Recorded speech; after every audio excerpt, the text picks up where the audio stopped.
हरे कृष्ण। हरे कृष्ण। प्रणाम। हरे कृष्णा। भक्तों के चरणों में दंडवत प्रणाम। हरे कृष्ण। वैष्णव को दंडवत प्रणाम। आपको भी प्रणाम, धन्यवाद।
हरे कृष्णा। दीप्ति माता जी।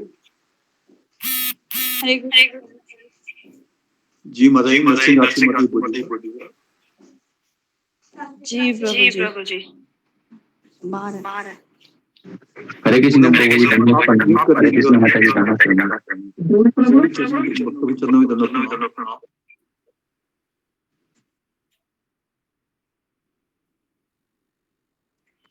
हरे कृष्ण सभी भक्त। पूनम माता जी आप म्यूट कर दीजिएगा। पूनम माता जी।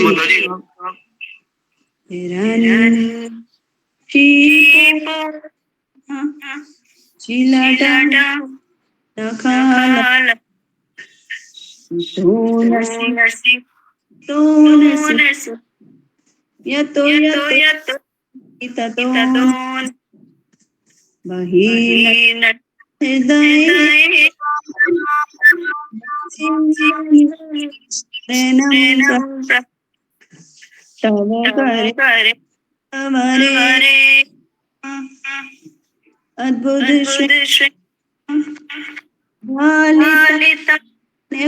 कशिपु ईश्वर नर हरि जय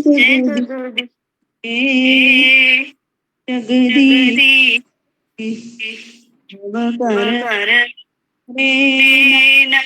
अद्भुत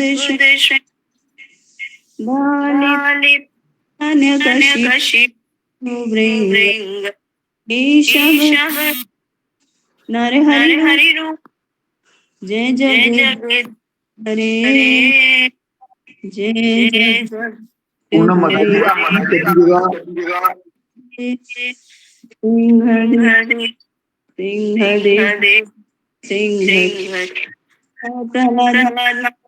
प्रहलाद प्रभु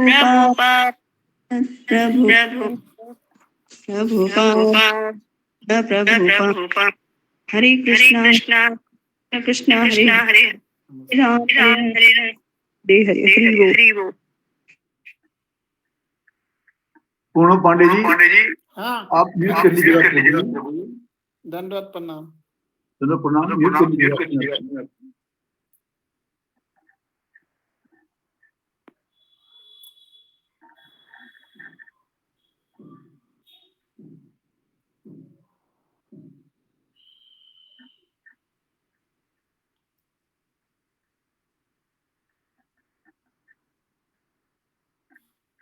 पूनम पांडे प्रभु जी अपने आप म्यूट कर लीजिएगा।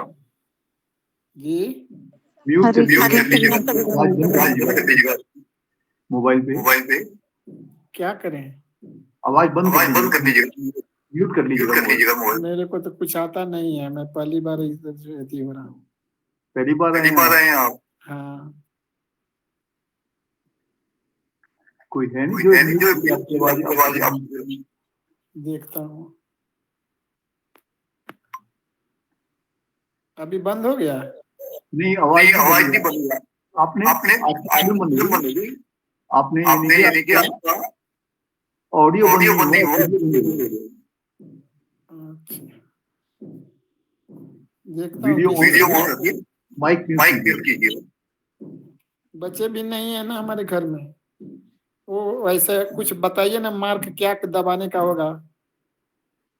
आपके मोबाइल पे माइक का है, उसे दबा दीजिएगा। अच्छा, एक निशान है, ये है। सभी पर से माता जी का प्रणाम। बस हो गया जी। दीप्ति माता जी, हरे कृष्णा। जी प्रभु जी। नाम अपराध बोलिए माता जी। जी।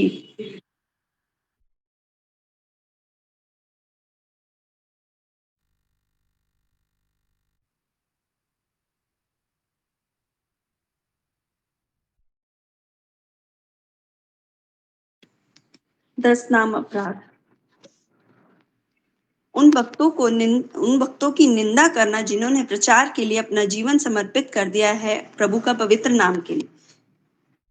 भगवान या भगवान ब्रह्मा जैसे देवताओं के नामों को भगवान विष्णु के नाम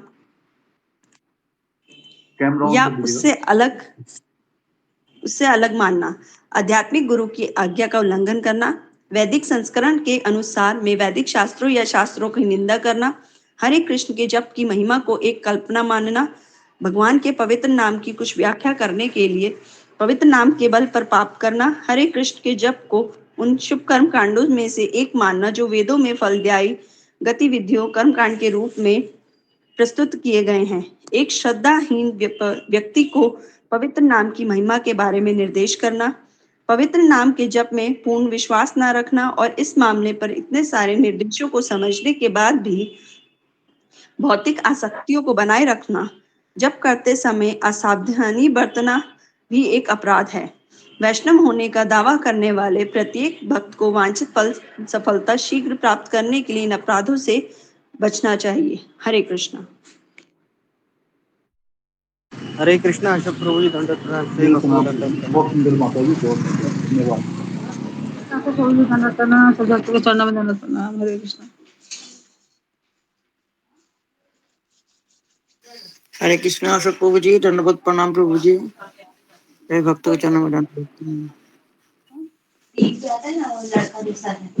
प्रणाम माता जी, प्रणाम। हाँ, टीवी पे तो आता ही है ना। टीवी पे तो आते ही है बहुत सारे। दूसरा लड़का जैसा है जवान, वो भी अच्छा बोलता है। हाँ, बेच से आता है। तुम्हें सुन रही थी हरिद्वार में था अभी सुबह में। हाँ, सुबह में भी मैं सुन रही थी। दोपहर को भी 11 बजे 11 से एक आता है। बहुत अच्छा भागवत कथा के इस पर ही बोलता है वो। हरे कृष्णा। हरे कृष्णा टीवी में तो हरे कृष्णा माता जी। हरे कृष्णा प्रभु जी। सभी को दंडवत प्रणाम। दंडवत प्रणाम हरे कृष्णा माता जी। प्रभु जी दंडवत प्रणाम। सभी भक्तों के चरणों में दंडवत प्रणाम। हरे कृष्णा। गुरु जी चरणों में दंडवत प्रणाम। दंडवत प्रणाम। हरे कृष्णा। हरे कृष्णा। दंडवत प्रणाम। हरे कृष्णा। वर्षा माता जी प्रतिभा माता जी दंडवत प्रणाम। दंडवत प्रणाम प्रभु जी। जी माता जी, कृपा करेंगे। जी गुरु प्रभु जी। नहीं, कृपा नहीं, आप हम कृपा कीजिए।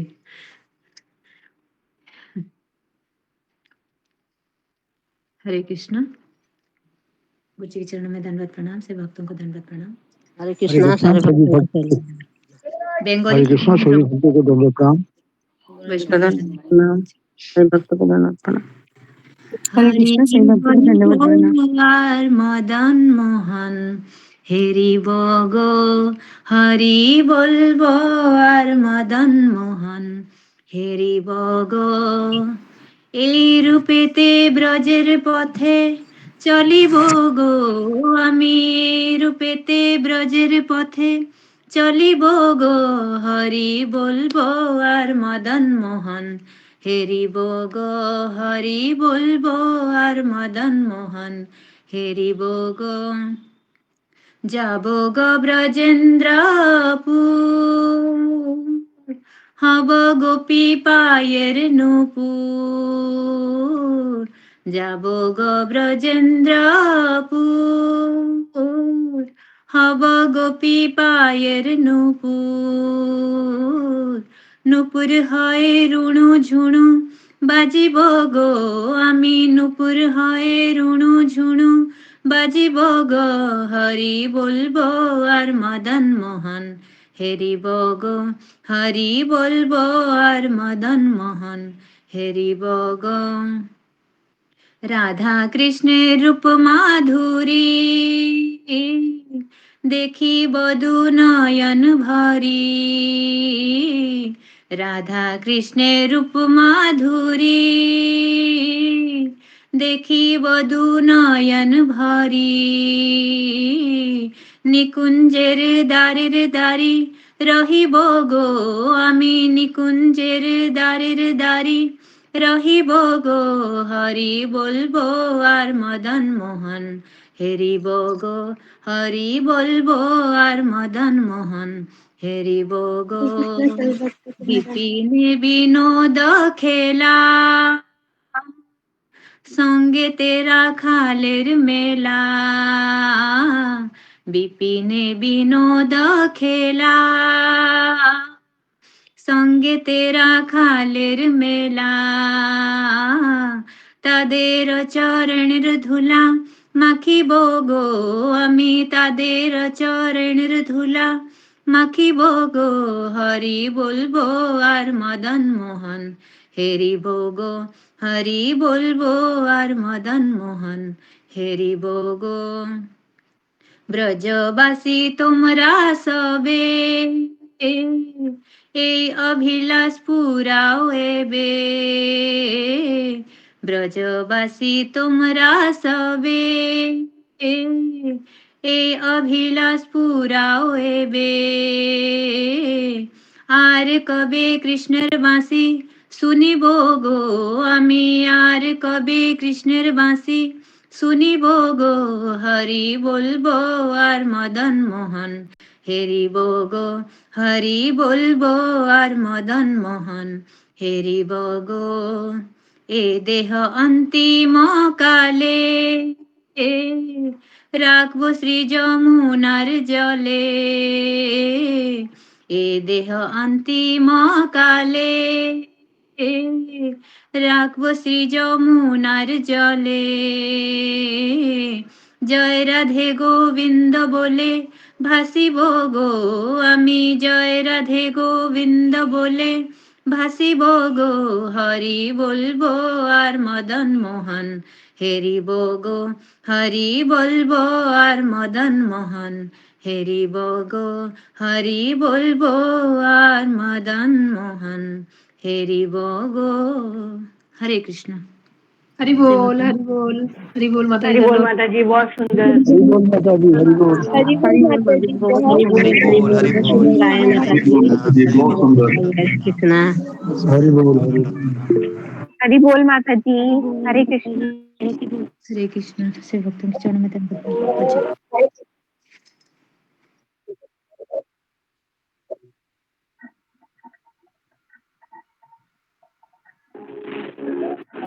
बहुत सुंदर, बहुत सुंदर।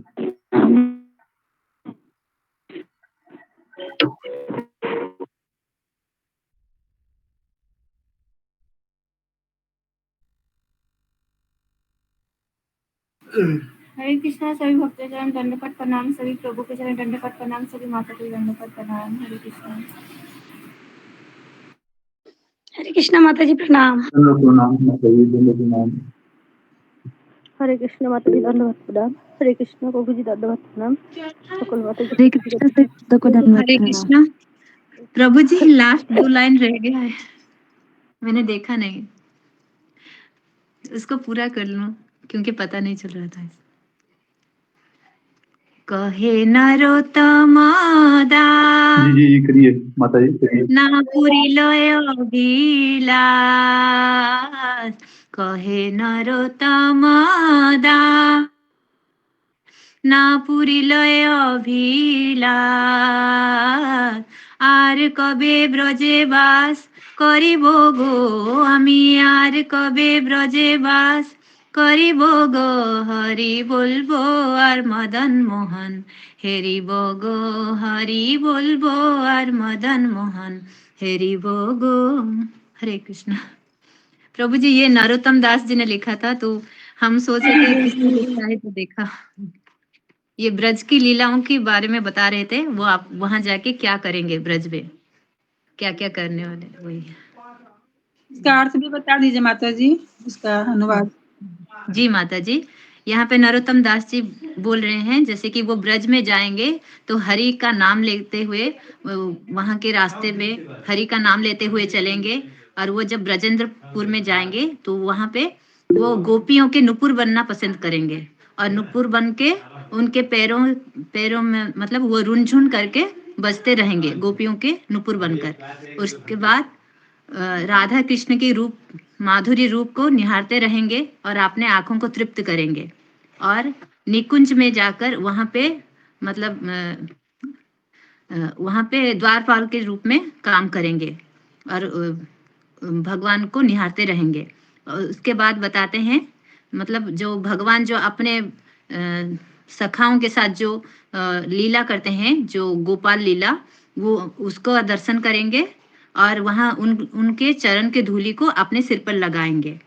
उसके बाद बोलते हैं, हे ब्रजवासियों, मेरी ये अभिलाषाओं को पूर्ण करें, और पता नहीं वो दिन कब आएगा जब हम कृष्ण के बांसुरी सुन पाएंगे। और उसके बाद बताते हैं, ये जो शरीर है ये अंतिम काल में मतलब आखिरी मतलब अपना आखिरी शरीर वो जमुना के जल में उसको मतलब तैरते हुए मतलब वहीं पे मेरा आखिरी सांस जाए अंतिम काल में, तो यही बताते हैं। क्षमा। और नरोत्तम दास जी कह रहे हैं कि मेरा ये अभिलाषा जो है पता नहीं कब पूरा होगा और कब हम ब्रज में वास कर पाएंगे। बोलने का प्रयास किया है, ये यहीं तक था, गलती तो क्षमा कीजिएगा। हरे कृष्ण। हरि बोल माता जी, बहुत सुंदर, दंडवत प्रणाम।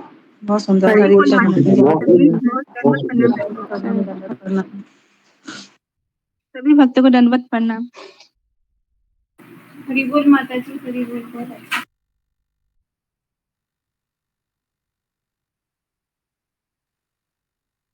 ओके, हरे कृष्णा कृष्ण कृष्ण हरे हरे। हरे कृष्णा प्रभु दंडवत प्रणाम, सभी भक्तों को दंडवत प्रणाम। हरे कृष्ण गुरु जी दंडवत प्रणाम। हरे कृष्ण गुरु जी दंडवत प्रणाम।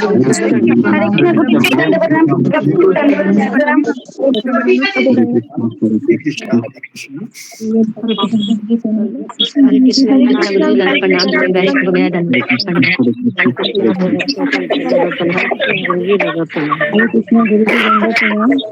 हरे कृष्णा हरे कृष्ण दंडवत प्रणाम। हरे कृष्ण सब हरे कृष्ण गुरु जी हरे कृष्ण हरे कृष्ण तो बदकारी वालों माइक हरे बंद कर। कृष्ण हरे कृष्ण जी, हरे कृष्ण हरे कृष्ण हरे कृष्ण।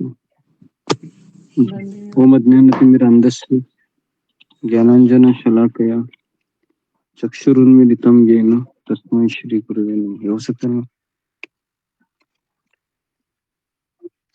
जय श्री कृष्ण चैतन्य प्रभु नित्यानंद श्री अद्वैत गदाधर श्रीवासादि गौर भक्त वृंद। हरे कृष्णा कृष्णा कृष्णा हरे हरे, हरे राम राम राम हरे हरे। हरे कृष्ण गुरु जी दंडवत प्रणाम, सही भक्त को प्रणाम। हरे कृष्णा गुरु जी दंडवत प्रणाम। हरे कृष्ण ओके। हरे कृष्ण हरे कृष्ण हरे कृष्ण प्रणाम। हरे कृष्ण गुरु जी, आपके चरणों में दंडवत हरे प्रणाम। कृष्ण हरे कृष्ण हरे कृष्ण जी। तो आज किसका टर्न था बताने का? अशोक चावला प्रभु। दीप्ति सुदेव माता जी का गुरु जी। दीप्ति माता जी, हरे कृष्णा। हरे कृष्णा। हरे कृष्णा गुरु जी, दंडवत प्रणाम। जी माता जी बोलिएगा। श्लोक 12 चैप्टर 2 का श्लोक 12 से शुरुआत करी थी। आपने बताया कि यह जो श्लोक है वह कृष्ण जी के मुख से दूसरा श्लोक है जो उनके मुख से निकला। पहला श्लोक में वो कहते हैं कि तुम शोक क्यों कर रहे हो। शोक करने का कोई कारण नहीं है। इस संसार में हम जी रहे हैं, शिक्षा ले रहे हैं प्रामाणिक गुरु से, तो शोक करने का कोई कारण नहीं है। हमें शोक इसलिए करना चाहिए क्योंकि हम सत्य को समझ नहीं पाते। सत्य यह है कि यह है कि 3 चीजें ही शाश्वत हैं, भगवान का भक्त और उसकी भक्ति। अगले श्लोक में वो कहते हैं कि ऐसा मत कि ये तुम्हारा पहला और आखिरी जन्म है। इससे पहले भी मैंने कई जन्म लिए हैं और तुमने भी, और इसके बाद भी हमारे कई जन्म होंगे। बस फर्क ये है कि तुम्हें अपने जन्मों का याद नहीं है और मुझे अपने हर जन्म याद हैं। भगवान कहते हैं कि तुम्हारा अस्तित्व पहले भी है और बाद में भी रहेगा। हम लोग कुछ समय के लिए आते हैं और हमें आसक्ति हो जाती है। यह श्लोक से हमें यह पता चलता है कि हमें शोक क्यों कर रहे हैं। भगवान कहते हैं कि यह शरीर और शरीर से संबंधी हमारी पत्नी बेटा को हम सेना समझकर चलते हैं। हम यह नहीं सोचते कि बेटा भी बूढ़ा होगा, पत्नी भी बूढ़ी हो जाएगी और संसार छोड़कर वह भी चले जाएंगे। जब भी हमारा जन्म होता है तो हमें ध्यान रखना चाहिए कि हमें एक दिन यहाँ से चले जाना है। बुद्धिमान व्यक्ति सोचता है कि जब मुझे जाना है तो मैं इस घर में क्यों रह रहा हूँ। जिस घर में हम रह रहे हैं, अगर हमें पता चले कि हमें यह खाली करना है तो हम उसे कभी सजाएंगे नहीं। इसी प्रकार हमारा शरीर भी है। यह जानते हुए भी, यह सब सुनते हुए भी, फिर भी हम अपने आप को आईने के सामने सजाते हैं और अपने शरीर की बहुत ध्यान रखते हैं। फिर गुरुजी आपने प्रश्न पूछा, इस संसार में सबसे महत्वपूर्ण चीज क्या है जिससे हमारे कष्ट बढ़ते हैं।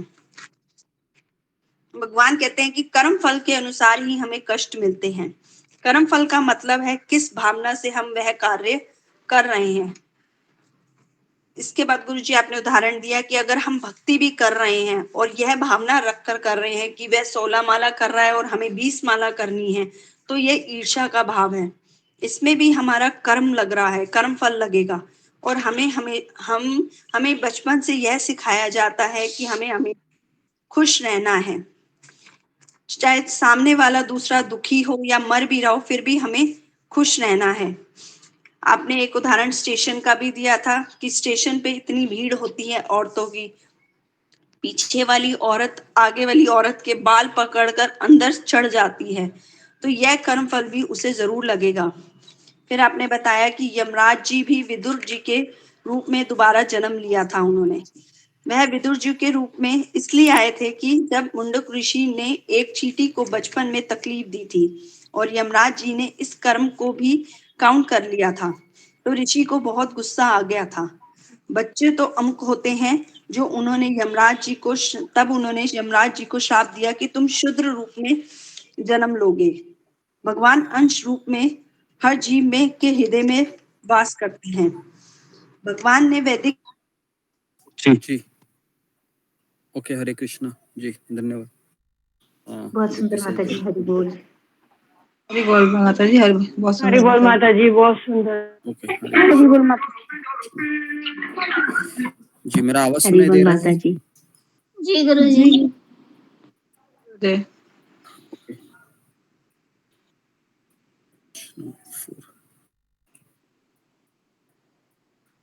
जी हरे कृष्णा जी, आवाज सुनाई दे रहा है मेरा सबको? जी गुरुजी। सुनाई दे रहा है ना? जी गुरुजी। ओके जी, ओके। हे भगवंता जी, तो कहाँ तक हम आए थे अशोक चावला प्रभु? गुरुजी श्लोक नंबर 15 हो गया था जी। ओके, श्लोक नंबर 15 हुआ था जी। 15 हुआ था या हमने जस्ट पढ़ा था? हुआ था, ओके। 15 हो गया था गुरु जी। तो ओके, 16वां श्लोक आपसे ही शुरुआत करते हैं, पढ़िए 16वां श्लोक। जी गुरुदेव। नास्तो विदते भावो न भाव्यो विदते सतः उभयोरपि दृष्टो अंततु अन्यो तत्व दर्श्य भी। तत्वदर्शियों ने यह निष्कर्ष निकाला है कि असत यानी कि भौतिक शरीर का कोई चिर स्थायित्व नहीं है, किंतु सत आत्मा जो है वो अपरिवर्तित रहता है। उन्होंने इन दोनों की प्रकृति के अध्ययन द्वारा यह निष्कर्ष निकाला है। तात्पर्य है गुरु जी, परिवर्तनशील शरीर का कोई स्थायित्व नहीं है। आधुनिक चिकित्सा विज्ञान ने भी यह स्वीकार किया है कि विभिन्न कोशिकाओं की क्रिया प्रतिक्रिया द्वारा शरीर प्रतिक्षण बदलता रहता है। इस तरह शरीर में वृद्धि तथा वृद्धावस्था आती रहती है, किंतु शरीर तथा मन में निरंतर परिवर्तन होने पर भी आत्मा स्थायी रहता है। यही पदार्थ तथा आत्मा का अंतर है। स्वभावतः शरीर नित्य परिवर्तनशील है और आत्मा शाश्वत है। तत्वदर्शियों ने, चाहे वे निर्विशेषवादी हों या सगुणवादी, इस निष्कर्ष की स्थापना की है। विष्णु पुराण में कहा गया है कि विष्णु तथा उनके धाम स्वयं प्रकाश से प्रकाशित हैं। ज्योतिषी विष्णु भुवनानि विष्णु। सत तथा असत शब्द आत्मा तथा भौतिक पदार्थ के द्योतक हैं। सभी तत्वदर्शियों की यह स्थापना है। यहीं से भगवान द्वारा अज्ञान से मोहग्रस्त जीवों को उपदेश देने का शुभारंभ होता है। अज्ञान को हटाने के लिए आराधक तथा आराध्य के बीच पुनः शाश्वत संबंध स्थापित करना होता है और फिर अंश रूप जीवों तथा श्री भगवान के अंतर को समझना होता है। कोई भी व्यक्ति आत्मा के अध्ययन द्वारा परमेश्वर के स्वभाव को समझ सकता है। आत्मा तथा परमात्मा का अंतर अंश तथा पूर्ण के अंतर के रूप में है। वेदांत सूत्र तथा श्रीमद् भागवत में परमेश्वर को समस्त उद्भवों यानी कि प्रकाश का मूल माना गया है। ऐसे उद्भवों का अनुभव परा तथा अपरा प्रकृति कर्मों द्वारा किया जाता है। जीव का संबंध परा प्रकृति से है, जैसा कि 7वें अध्याय से स्पष्ट होगा। यद्यपि शक्ति तथा शक्तिमान में कोई अंतर नहीं है, किंतु शक्तिमान को परम माना जाता है और शक्ति या प्रकृति को गौण माना जाता है। अतः सारे जीव उसी तरह परमेश्वर के सदैव अधीन रहते हैं, जिस तरह सेवक स्वामी के या शिष्य गुरु के अधीन रहता है। अज्ञानावस्था में ऐसे स्पष्ट ज्ञान को समझ पाना असंभव है। अतः ऐसे अज्ञान को दूर करने के लिए सदा सर्वदा के लिए जीवों को प्रबुद्ध करने हेतु भगवान भगवद गीता का उपदेश देते हैं। धन्यवाद गुरु जी। हरे कृष्णा। ओके जी, हरे कृष्णा।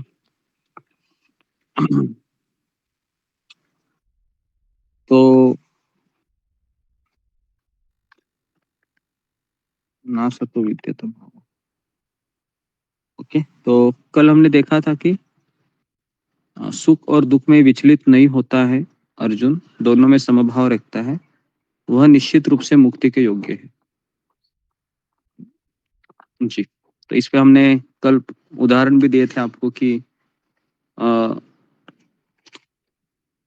सुख और दुख में विचलित वही व्यक्ति नहीं होता है जिसने भगवान श्री कृष्ण का और अपने आध्यात्मिक गुरु का आश्रय लिया है। अगर उसने नहीं लिया है तो क्या वो अपेक्षा कर सकता है कि मैं विचलित ना हूं? तो ऐसा नहीं हो सकता है। ठीक है, हम विचलित होंगे, है ना। जब जब कठिनाई आएगी, जब जब मन भ्रमित होगा, विचलित होते हैं, है ना। रोज प्रवचन सुनने के बाद भी विचलित होते हैं, भ्रमित होते हैं। तो अभी भी हमको बहुत बहुत बहुत बहुत अभ्यास की आवश्यकता है, समर्पण की आवश्यकता है। तो हम फेल हो जाते हैं इसमें, है ना, फेल हो जाते कई बार। तो इतना सब बताने के पश्चात जो 16वां श्लोक है, जो अभी अशोक चावला प्रभु ने पढ़ा, तो इसमें भगवान कहते हैं कि अगर तुम्हें मेरी बात कड़वी लगती है या फिर मेरी बातों पे इतना तुमको विश्वास नहीं लग रहा है, तो अर्जुन अभी मैं तुमको तत्वदर्शी तत्वदर्शी किसे कहते हैं? जो महान साधु संत होते हैं, तो उनको तत्वदर्शी, तत्व का दर्शन किया है। तो उन्होंने निष्कर्ष निकाला है कि असत, असत का अर्थ है भौतिक शरीर। जिस व्यक्ति ने इस चीज को समझ लिया कि मेरा भौतिक शरीर असत है, असत है, असत है, असत है, और अगर मेरा शरीर असत है तो शरीर के रिश्ते नाते भी सत्य है या असत्य है? बताइए। असत्य असत्य है, असत्य है। लेकिन हम उसी को सत्य मानकर चलते हैं। तो इसलिए असत्य का कोई चिरस्थायित्व नहीं है, मतलब कोई अस्तित्व नहीं है ना। किंतु सत्य मतलब आत्मा अपरिवर्तित रहता है, मतलब शाश्वत होता है। तो इस तरह से उन्होंने निष्कर्ष निकाला है। समझ में आ रहा है अर्जुन? तो कृष्ण इस तरीके से बार बार बार बार अर्जुन को एक एक श्लोक मार के ये बताना चाह रहे हैं। क्या बताना चाह रहे हैं अर्जुन? युद्ध करो। युद्ध करो मतलब क्या है? युद्ध करने का अर्थ है, हमारे लिए युद्ध करने का अर्थ क्या है? हमारे लिए जी, ये भी एक सवाल हम लेते हैं कि फिंगर को रेज कीजिए। हमारे लिए युद्ध करने का तात्पर्य क्या है? भगवान कृष्ण अर्जुन को कह रहे युद्ध करो भाई, शरीर नश्वर है, आत्मा शाश्वत है। जी जी, प्रीति अग्रवाल। हरे कृष्ण गुरु जी, दंडवत प्रणाम। गुरु जी, हमारे लिए युद्ध करने का मतलब है जो शास्त्र अनुमोदित कार्य है हमारे लिए, हमारे जो नियत कर्म है वो हमें करने चाहिए, हमारे कर्तव्यों का पालन करना चाहिए। ओके, नेक्स्ट प्रतिभा कुमारी। हरे कृष्ण गुरु जी, दंडवत प्रणाम। से भक्तों को दंडवत प्रणाम। गुरु जी, कृष्ण से जो हमको दूर ले जाते हैं, जो हमें आध्यात्मिक जीवन की तरफ जाने से रोकता है, वो जो चाहे वो भौतिक संबंध हो या फिर भौतिक स्थिति परिस्थिति हो, उससे युद्ध करना ही हमारे लिए युद्ध है। हरे कृष्ण गुरु जी, दंडवत प्रणाम। ओके, नेक्स्ट रूबी कुमारी। गुरु जी, दंडवत प्रणाम। गुरु जी, हमारे लिए युद्ध करना है जो हमारे अंदर के वासनाएं हैं, उससे युद्ध करना है। जैसे कि प्रतिभा माता जी ने बताया, ये सब जो कृष्ण से हमें दूर ले जाए वो हमारे लिए युद्ध करने लायक ही है। हाँ, हमारे अंदर जितने भी जी अनर्थ है, काम क्रोध लोभ मोह, ये सब। हरे कृष्ण गुरु जी। तो हमें युद्ध किससे करना है, ये कल भी हमने बताया था आपको। क्या हमें युद्ध, कल हमने एक लेसन लिया था, है ना? क्या लेसन लिया था रूबी कुमारी? याद होगा, भूल गए? एक लेसन हमने लिया था जो हम 1 साल के लिए फॉलो करना है कम से कम। जी गुरु जी, आपने बताया था कि हमारे घर में जितने भी कला होंगे, हमें सोचना है कि ये हमारे कर्म है, जो कि हमें इसको मतलब निभाने हैं, जिससे हमें फाइट नहीं करनी। हमें सोचना है कि हमारे कर्मों से सब कुछ मिला है, तो हम वहां पे इस सब की कला नहीं होंगे गुरु जी। ओके जी, तो सवाल ऐसा बताया गया था कि हमको किसके साथ फाइट करना है। फाइट हमको हमारे हमारे अंदर के जो अनर्थ है, हमारा मन है, उनके साथ हमको फाइट करना है। लेकिन कई बार हम मन का ही सुनते हैं और मन हमारे ऊपर विजय प्राप्त कर लेता है, और फिर हम जो चीज चाहते हैं वो हम नहीं कर पाते। तो इसलिए युद्ध करने का तात्पर्य है कि भगवान कहते हैं कि मन कहता है माला मत करो, तो मन का न सुनते हुए माला हाथ में लो, हरे कृष्ण का जाप करो। मन कहता है कि सुबह जल्दी मत उठो, सो जाओ, संडे है, हॉलीडे है। तो मन को कहना है कि नहीं, उठना ही है। मनुष्य जीवन तुम्हें सोने के लिए नहीं मिला है। अगर तुम सोते रहेगा तो अगला जन्म तुम्हारा किसका होगा? अगला जन्म तुम्हारा भालू का होगा, भालू। है ना? भालू बहुत सोता है। तो इसलिए भगवान का यहाँ पर यही तात्पर्य है कि शरीर का इतना ख्याल मत करो। आज ही हमने राधानाथ स्वामी महाराज की कथा में बताया था कि महाराज इस तरह से रोज 1:30 बजे उठते थे, सोते भी नहीं थे कई बार, और बहुत परिश्रम करते थे। तो ये सब करते करते करते करते शरीर पे बीमारी हो गई, है ना? महाराज को बॉइल्स आने लगी शरीर पर।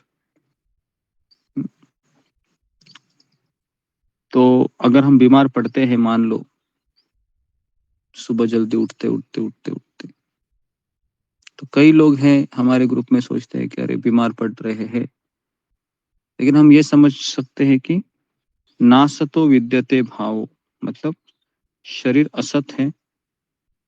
तो और अगर हम तपस्या करते हैं तो हमारा आत्मा ये संतुष्ट होता है। तो हमें पीछे नहीं हटना चाहिए, क्योंकि माया का सबसे बड़ा अटैक हमारे शरीर पे ही पहला होता है। जो हमारे गौरांग प्रभु है ना, परम पूज्य राधानाथ महाराज के राइट हैंड कह सकते हैं उनको। तो एक बार वो अपने प्रवचन में बता रहे थे कि जब उन्होंने आश्रम ज्वाइन किया था तब से लेकर अभी तक उनको 26 बार मलेरिया हुआ है। कितनी बार? 26 बार। 26 बार। मतलब आप सोच सकते हो, बोले हर साल मुझे होता ही था ये। और आपको पता है मलेरिया में कम से कम 1 हफ्ता बेड रिटर्न होता है, लेकिन फिर भी वो पीछे नहीं हटे, करना है तो करना है। तो माया का सबसे बड़ा अटैक हमारे शरीर पे होता है हम जब भक्ति में आते हैं, लेकिन फिर भी हमें करते रहना है, क्योंकि अगर हम शरीर पे ध्यान भी देंगे तो शरीर क्या है हमारा? असत। असत मतलब नश्वर है। चाहे हम कितना भी मेडिक्लेम करें, कितना भी करें, तो इसका ये मतलब भी नहीं है कि ध्यान ना दे। ध्यान देना चाहिए, लेकिन इतना ध्यान नहीं देना चाहिए कि मैं सुबह जल्दी ना उठूं, है ना? तो ऐसा भी नहीं होना चाहिए।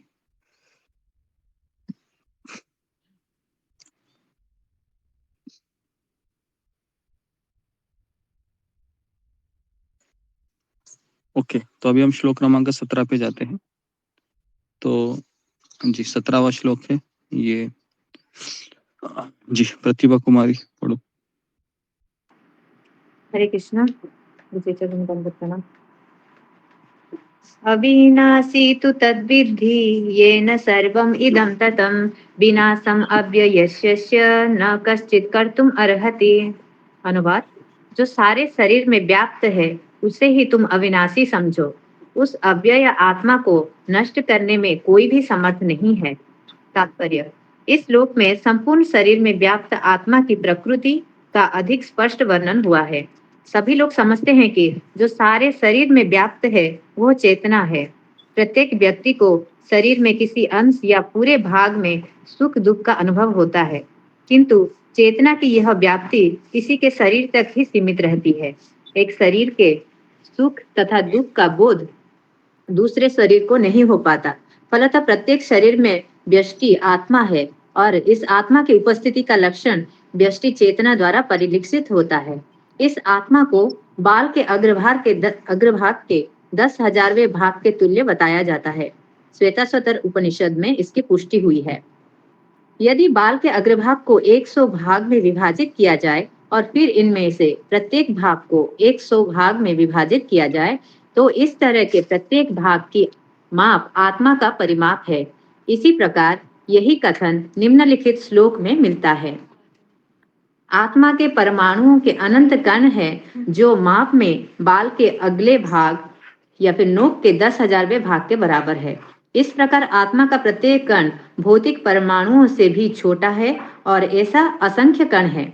यह अत्यंत लघु आत्मस्फुलिंग भौतिक शरीर का मूल आधार है और इस आत्मस्फुलिंग का प्रभाव सारे शरीर में उसी तरह व्याप्त है जिस प्रकार किसी औषधि का प्रभाव व्याप्त रहता है। आत्मा की यह धारा सारे शरीर में चेतना के रूप में अनुभव की जाती है और यही आत्मा के अस्तित्व का प्रमाण है। सामान्य से सामान्य व्यक्ति भी समझ सकता है कि यह भौतिक शरीर चेतना रहित होने पर मृतक हो जाता है और शरीर में इस चेतना को किसी भी भौतिक उपचार से वापस नहीं लाया जा सकता। अतः यह चेतना भौतिक संयोग के फलस्वरूप नहीं है अपितु आत्मा के कारण है। मुंडक उपनिषद में सूक्ष्म आत्मा की ओर अधिक विवेचना हुई है। आत्मा आकार में अणु तुल्य है जिसे पूर्ण बुद्धि के द्वारा जाना जा सकता है। यह अणु आत्मा 5 प्रकार के प्राणों में तैर रहा है। यह हृदय के भीतर स्थित है और देहधारी जीव के पूरे शरीर में अपने प्रभाव का विस्तार करता है। जब आत्मा को 5 वायुओं के कलमश से शुद्ध कर लिया जाता है तो इसका आध्यात्मिक प्रभाव प्रकट होता है। हठ योग का प्रयोजन विविध आसनों द्वारा उन 5 प्रकार के प्राणों की नियंत्रित करना है जो आत्मा को घेरे हुए हैं। यह योग किसी भौतिक लाभ के लिए नहीं अपितु भौतिक आकाश के बंधन से अणु आत्मा की मुक्ति के लिए किया जाता है। इस प्रकार अणु आत्मा को सारे वैदिक साहित्य ने स्वीकारा है और प्रत्येक बुद्धिमान व्यक्ति अपने व्यावहारिक अनुभव से इसका प्रत्येक अनुभव करता है। केवल मूर्ख व्यक्ति ही इस अणु आत्मा को सर्वव्यापी विष्णु तत्व के रूप में सोच सकता है। अणु आत्मा का प्रभाव पूरे शरीर में व्याप्त हो सकता है। मुंडक उपनिषद के अनुसार यह अणु आत्मा प्रत्येक जीव के हृदय में स्थित है और चूंकि भौतिक विज्ञानी इस अणु आत्मा को माप सकने में असमर्थ हैं अतः उनमें से कुछ यह अनुभव करते हैं कि आत्मा है ही नहीं। व्यष्टि आत्मा तो निसंदेह परमात्मा के साथ साथ हृदय में ही है और इसीलिए शारीरिक गतियों की सारी शक्ति शरीर के इस भाग से उद्भूत है। जो लाल रक्त कण फेफड़ों से ऑक्सीजन ले जाते हैं वे आत्मा से ही शक्ति प्राप्त करते हैं। अतः जब आत्मा इस स्थान से निकल जाता है तो रक्त उत्पादक संलयन बंद हो जाता है। औषधि विज्ञान लाल रक्त कणों की महत्ता को तो स्वीकार करता है किंतु वह यह निश्चित नहीं कर पाता है कि शक्ति का स्रोत आत्मा है। जो भी हो औषधि विज्ञान यह स्वीकार करता है कि शरीर की सारी शक्ति का उद्गम स्थल हृदय है। पूर्ण आत्मा के ऐसे अणु कणों की तुलना सूर्य प्रकाश के कणों से की जाती है। इस सूर्य प्रकाश में असंख्य तेजोमय अणु होते हैं। इस प्रकार परमेश्वर के अंश उनकी किरणों के परमाणु स्फुलिंग है और प्रभा या पराशक्ति कहलाते हैं। अतः चाहे कोई वैदिक ज्ञान का अनुगामी हो या आधुनिक विज्ञान का वह शरीर में आत्मा के अस्तित्व को नकार नहीं सकता। भगवान ने स्वयं भगवद गीता में आत्मा के इस विज्ञान को विशद वर्णन किया है। हरे कृष्ण गुरु दंडवत प्रणाम। हरे कृष्ण। तो बहुत लंबा तात्पर्य है इसका, लेकिन शिल प्रभुपाद जी का हर एक वाक्य, शिल प्रभुपाद जी ने लिखा हुआ हर एक शब्द हमारा जीवन परिवर्तन कर सकता है। ये भगवत गीता का हर एक शब्द है, ये सोचने के लिए मजबूर कर देता है कि हमारा जीवन ये सही नहीं चल रहा है। तो जो सारे शरीर में व्याप्त है उसे ही तुम अविनाशी समझो, लेकिन वो दिखाई देता है क्या? जो व्याप्त है तो वो दिखाई नहीं देता है। तो आत्मा को नष्ट करने में कोई भी समर्थ नहीं है, कोई भी नहीं, चाहे कोई बड़ा तांत्रिक क्यों ना हो या बड़ा कोई शस्त्र अस्त्र आत्मा को नष्ट नहीं कर सकता। तो प्रत्येक व्यक्ति को शरीर में किसी अंश या पूरे भाग में सुख दुख का अनुभव होता है, किंतु चेतना की यह व्याप्ति किसी भी शरीर तक ही सीमित रहती है। मतलब जैसा अभी मान लो कि किसी को बीमारी लगी है ना, तो उसके शरीर को ही इसका अनुभव होगा। उसका पति हो, उसकी माँ हो, उसका पिता हो, पत्नी हो, तो वो केवल उसके चेहरे को देखेंगे, उसकी बीमारी अवस्था को देखेंगे, लेकिन ये बता पाना बहुत मुश्किल होगा कि उसको कैसे उसके शरीर में चेतना या उसके शरीर में अनुभूति हो रही है ना? लेकिन क्या भगवान उसको जो दर्द हो रहा है उसका अनुभव कर सकते हैं? जी, फिंगर को रेज कीजिए। क्या भगवान उसका अनुभव कर सकते हैं कि उसके शरीर को क्या हो रहा है? क्योंकि परिवार वाले तो नहीं कर सकते, क्योंकि वो देख सकते केवल। तो क्या भगवान कर सकते हैं? और कर सकते हैं तो क्यों कर सकते हैं? जी, सुमिता सिन्हा।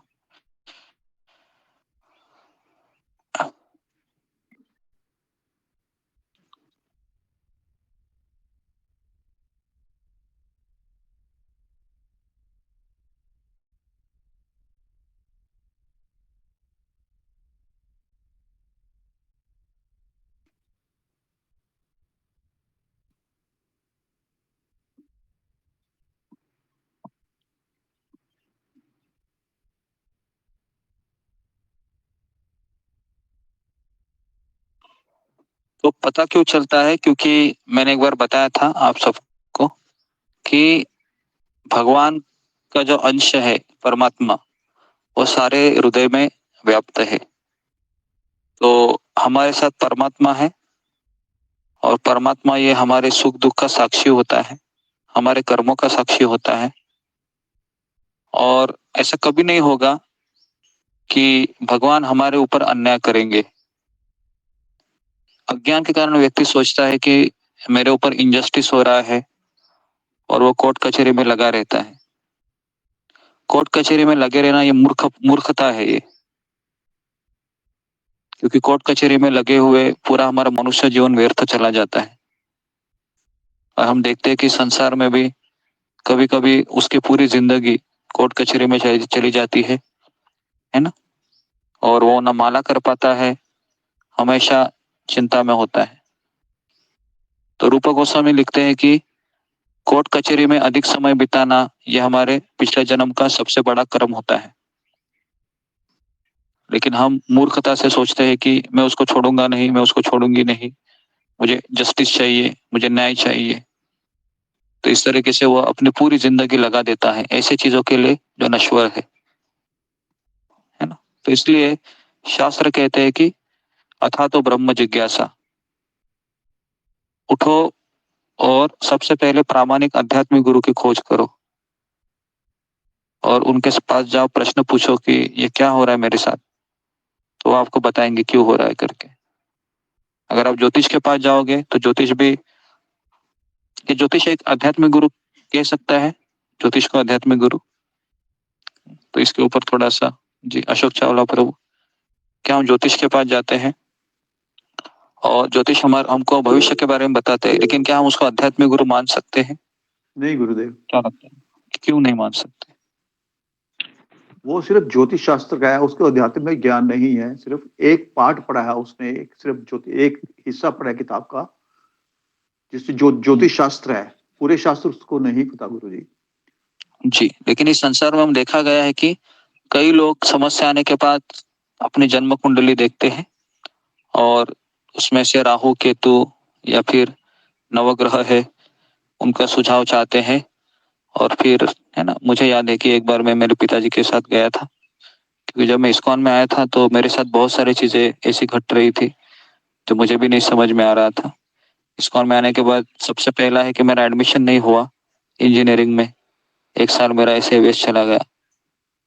दूसरी बात है कि नौकरी भी नहीं मिल रही थी। तीसरी बात है कि हम जब रोड क्रॉस कर रहे तो एक्सीडेंट हुआ था, एक स्कूटी ने उड़ा दिया मुझे, तो पूरा टाके वगैरह सब बहुत कुछ हुआ था। तो बार बार परिवार वाले यही कह रहे थे कि तुम्हारे ग्रह है ठीक नहीं चल रहे हैं, जब से कृष्ण को पकड़ लिया है छोड़ दो उसको। तो फिर बहुत सोच विचार करके पिताजी मुझे मुंबई में एक दादर करके जगह है, वहां पर वो जो खड़े पहनाते हैं, पता है आपको, अंगूठियां पहनाते हैं ज्योतिष वाले, तो उधर गए थे। तो अभी मैं उस समय अधीन था उनके, है ना, केवल 18-17 साल 18 साल मेरी उम्र थी, तो मैं कुछ अपोज भी नहीं ज्यादा कर पाया। कहा कि नहीं चलना है तो चलना है करके, चलो फिर। तो फिर मुझे याद है कि वो ज्योतिष थे वहां पर, उसने 5,000 रुपये फी लिया था, और एक नीलम करके एक मनी होता है, पता है आपको, नीलम हीरा ये सब आप लोग में से भी कुछ पहने होंगे। जी जी जी। तो वो सब उन्होंने मुझे पहनाया था और मेरी पूजा बीजा करवाया, और फिर कहा कि अभी तुम्हारे बेटे का सारे 9 ग्रह शांत हो गए हैं, आप जाओ करके।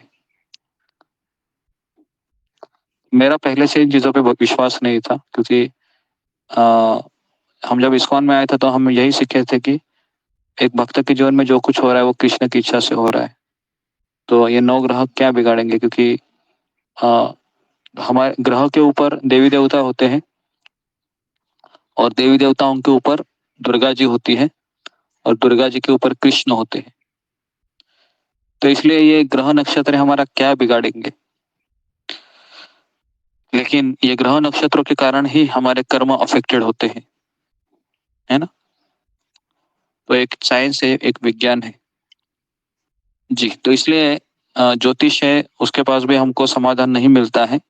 समस्या सॉल्व करने के लिए लोग कई पैसा खर्चा करते हैं, है ना। सारा जितना भी बिजनेस करते हैं, ज्योतिषी हो या फिर वो कर्मकांडी ब्राह्मण हो, ये केवल डराते हैं कि तुम्हारा ये हो रहा है, ये होगा, ये होगा, ये नहीं करोगे तो ऐसा होगा, है ना। तुम्हारे अंदर जो परेशानी है, ये काल सर्प है ना, वो ज्यादा ही तीव्र है, या फिर मंगल बहुत ज्यादा बड़ा है, या राहु का पूरा साया है तुम्हारे ऊपर।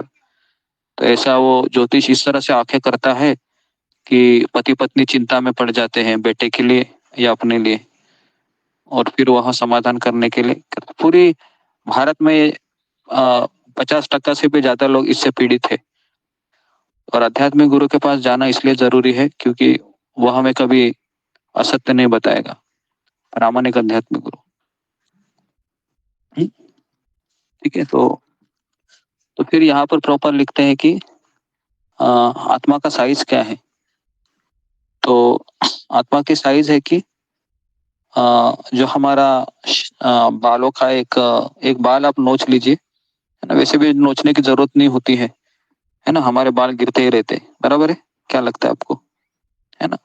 कभी कभी वो जो झाड़ू मारते हैं ना, वो जब कलेक्शन होता है तो देखिए आप, बहुत सारे छोटे छोटे बाल, या लेडीज के भी बड़े बड़े बाल दिखाई देते हैं, है ना। कभी कभी खाना खाने में तो एक लंबा ऐसे निकल ही जाता है ना। तो फिर सोचते हैं कि कहाँ आ गया हम, क्यों शादी किया, ऐसा लगता है कि ये बाल खाने के लिए थोड़ी शादी की है। लेकिन एक तो बाल फिर निकलता ही है। तो उस बाल का अग्रभाग है, अग्रभाग को अगर आप आ, कितना 1000 टुकड़े करेंगे, उसमें से भी एक लेंगे, उसके भी 1000 टुकड़े करेंगे, तो इतना एक छोटा सा एक परमाणु से भी छोटा सा एक कण है ना। तो देखिए भगवान की दुनिया क्या है, ये एक छोटा सा कण है, वो हाथी में भी है, एक छोटा सा कण चींटी में भी है, एक छोटा सा कण शेर में भी है, एक छोटा सा कण मछली में भी है, एक छोटा सा कण मगरमच्छ में भी है। और इस तरीके से वो शरीर के भांति कार्य करता है। अब ये आत्मा कहाँ रहता है, तो इसका भी उत्तर इसी तात्पर्य में लिखा है। कहाँ रहता है आत्मा, कहाँ रहता है आत्मा, पड़ोस में रहता है, अड़ोस पड़ोस में, पड़ोस में रहता है, हमारे हृदय में रहता है गुरु जी। गुरु जी हृदय में रहता है। हृदय के भीतर 5 वायु में फ्लोट करता है। 5 वायु होते हैं, प्राण, अपान, व्यान, समान तथा उदान। ये 5 वायु में वो पतंग देखा है आपने, जो मकर संक्रांति में कैसे फ्लोट होता है हवा में, तो वैसे आत्मा फ्लोट होता है ना। तो क्या अभी भी आपका आत्मा इन वायु में फ्लोट होता होगा, होता होगा। हाँ, क्या आपको समझ रहा है, अंदर 5 वायु ऐसे है, कुछ अनुभव हो रहा है। मुझे तो नहीं हो रहा है, क्या आप लोग को हो रहा है ऐसे, 5 वायु इधर से उधर से ऐसे जा रहे हैं, कुछ नहीं हो रहा है ना। जब आत्मा को इन 5 वायुओं से शुद्ध कर लिया जाता है तो उसका आध्यात्मिक प्रभाव प्रकट होता है ना। तो अभी आपका आत्मा है वो 5 वायु के शुद्ध हो रहा है। शुद्ध हो रहा है ना, या नहीं हो रहा है? शुद्ध हो रहा है, लग रहा है आपको शुद्ध हो रहा है?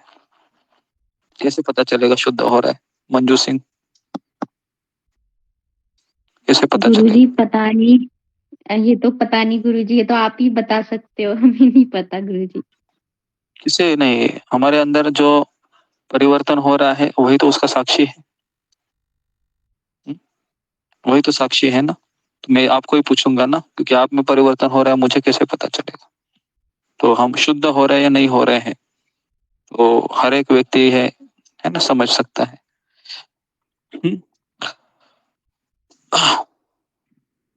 ओके, तो इस तरह से अणु आत्मा का प्रभाव पूरे शरीर में व्याप्त है।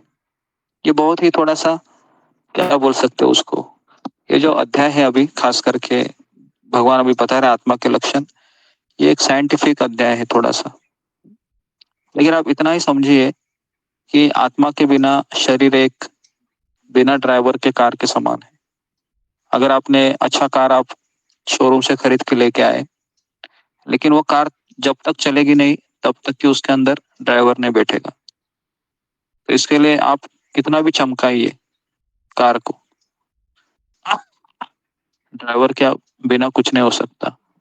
उसी तरह से एक महिला है, बहुत अच्छा पिंजड़ा लेके आती है सोने का, और उसके अंदर तोता रखती है, और दिन रात वह उस पिंजड़े की इतनी अच्छी सफाई करती है, इतनी अच्छी सफाई करती है, लेकिन पिंजड़े के भीतर जो तोता है ना उसको खिलाती है ना उसका ध्यान रखती है। परिणाम ऐसा होता है कि पिंजड़ा चकाचक रहता है लेकिन तोता मर जाता है। तो आजकल का पूरा दुनिया इसी के पीछे लगा है। सब लोग क्या कर रहे हैं, पिंजड़े को साफ कर रहे हैं।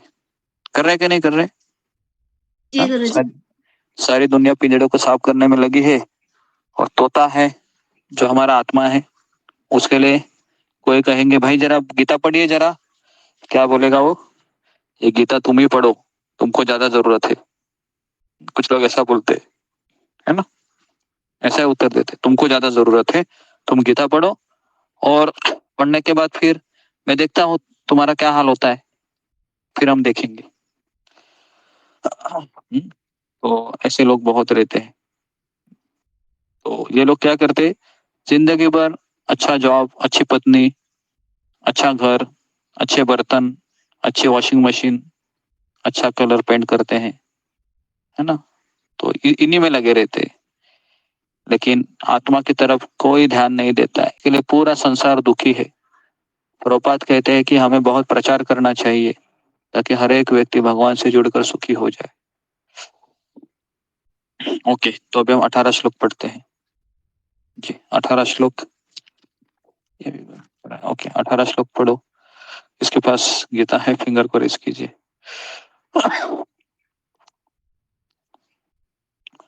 जी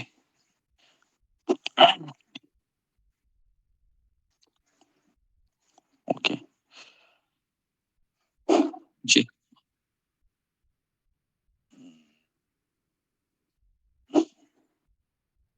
ओके रीति दबास पढ़ो।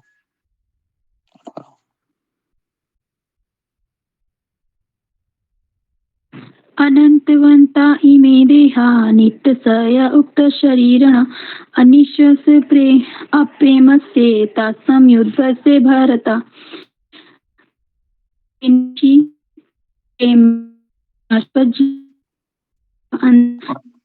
आवाज नहीं आ रहा है, रीति दबा। हे भारतवंशी युद्ध करो। तात्पर्य शिल प्रभुपाद द्वारा, भौतिक शरीर स्वभाव से नाशवान है, ये तत्क्षण हो सकता है और 100 वर्ष के बाद भी। यह केवल समय की बात है, इसे अनंत काल तक बनाए रखने की कोई संभावना नहीं। तू देख नहीं सकता, मानना जरूर रहा, जैसा कि पिछले श्लोक में कहा गया। रेंज में आके बोलो रीति। आवाज नहीं आ रही गुरुजी?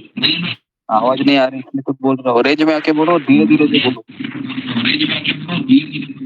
हरे पीछे कृष्ण हरे तुम्हारे कृष्ण। शेर तो नहीं लगा है ना, धीरे धीरे बोलो। नहीं आ रही आवाज। भौतिक शरीर का स्वभाव से नश्वान है। जाओ प्रीति, तुम्हारा नेट कुछ ठीक नहीं लग रहा है मुझे। ओके मैं पढ़ूं ज्योति मान गुरुजी? पढ़ो।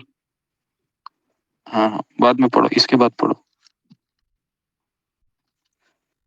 ठीक है पढ़ो, मंजू सिंह पढ़ो। हरे कृष्णा गुरुजी, दंडवत प्रणाम। तात्पर्य: भौतिक शरीर स्वभाव से नाशवान है, यह तत्क्षण नष्ट हो सकता है और 100 वर्ष बाद भी। यह केवल समय की बात है, इसे अनंत काल तक बनाए रखने की कोई संभावना नहीं है।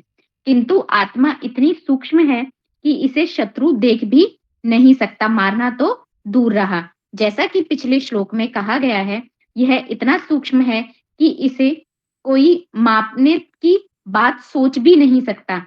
अंततः दोनों ही दृष्टि से शोक का कोई कारण नहीं है, क्योंकि जीव जिस रूप में है, ना तो उसे मारा जा सकता है, ना ही शरीर को कुछ समय तक या स्थायी रूप से बचाया जा सकता है। पूर्ण आत्मा के सूक्ष्म कण अपने कर्म के अनुसार ही यह शरीर धारण करते हैं। अंततः धार्मिक नियमों का पालन करना चाहिए। वेदांत सूत्र में जीव को प्रकाश बताया गया है, क्योंकि वह परम प्रकाश का अंश है। जिस प्रकार सूर्य का प्रकाश सारे ब्रह्मांड का पोषण करता है, उसी प्रकार आत्मा के प्रकाश से इस भौतिक देह का पोषण होता है। जैसे ही आत्मा इस भौतिक शरीर से बाहर निकल जाता है, शरीर सड़ने लगता है। अंततः आत्मा ही शरीर का पोषक है। शरीर अपने आप में महत्वहीन है, इसलिए अर्जुन को उपदेश दिया गया है कि वह युद्ध करे और भौतिक शारीरिक कारणों से धर्म की बलि ना होने दे। हरे कृष्णा गुरुजी, दंडवत प्रणाम।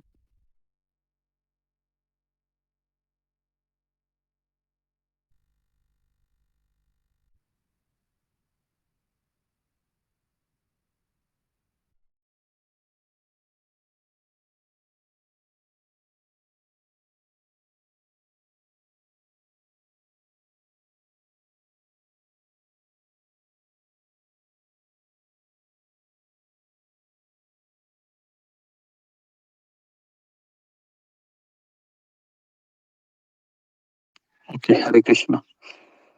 तो इस श्लोक में भगवान कह रहे हैं, अब ये जो सारे जितने भी श्लोक है खास करके अगर जो पढ़ रहे हैं ना, तो ये सब भगवान कह रहे हैं कि आत्मा के लक्षण बता रहे हैं। अविनाशी का अर्थ है उसका विनाश नहीं होता है, तो आत्मा का विनाश नहीं होता है। और अप्रमेय अप्रमेय तथा शाश्वत जीव के भौतिक शरीर का अंत अवश्यंभावी है, अतः भरतवंशी युद्ध करो। चार्जिंग लगाओगे?